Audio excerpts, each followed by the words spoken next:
You'll have seen the videos on YouTube with stabilization, that kind of gliding through the matrix effect that takes out camera shake. But how does it work? Well, to explain that, we need to go back a little bit to how it used to work, the naive approach to doing camera stabilization. See, the early way to do it, back when computers had a reasonable amount of processing power, was to pick some object, somewhere in the background that was fairly bright, lock onto it, and then just keep that in exactly the same place, no matter how much the camera moved. Give us a bit of shake, Matt. There we go. Then, if you want to add a bit of rotation and scaling to that, you lock onto a second thing on the other side of the frame, track both of them, draw a line, and keep that line rock steady as things rotate.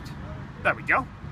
And that's okay if your shot is static, but if your shot is starting to move, then you might have a bit of a problem, because you have nothing in the background to lock onto for the entire shot. You have me, but if you lock onto my face, it starts to look very weird indeed.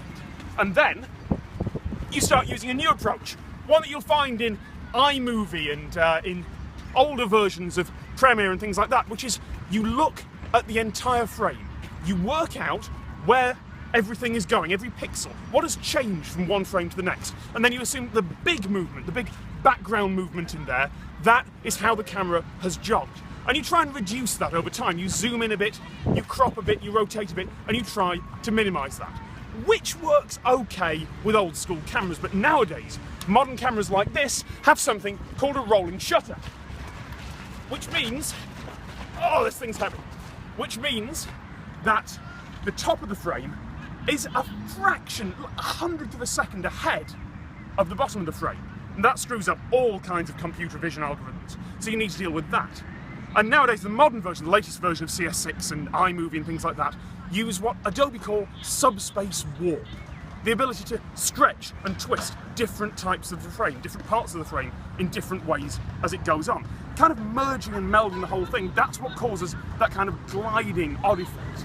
Because if I put out my hand towards you, and you move the camera up and down slightly, different parts of me are visible from behind there.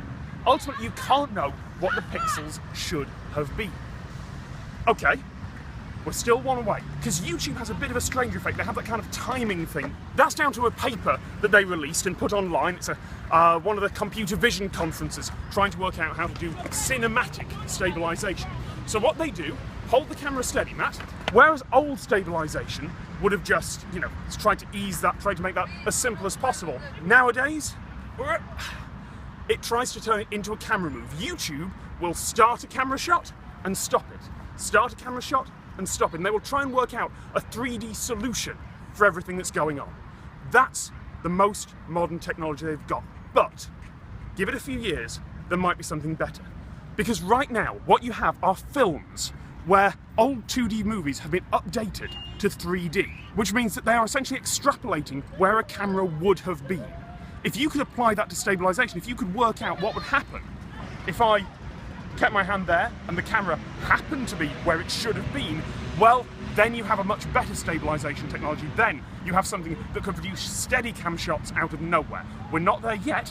Light field cameras, they're coming in, might be able to help with that. But in the meantime, well, YouTube stabilization is the best we've got. That is more or less mathematically how it works, and that is something you might not have known.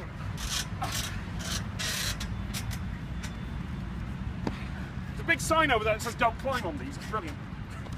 Thank you, Matt.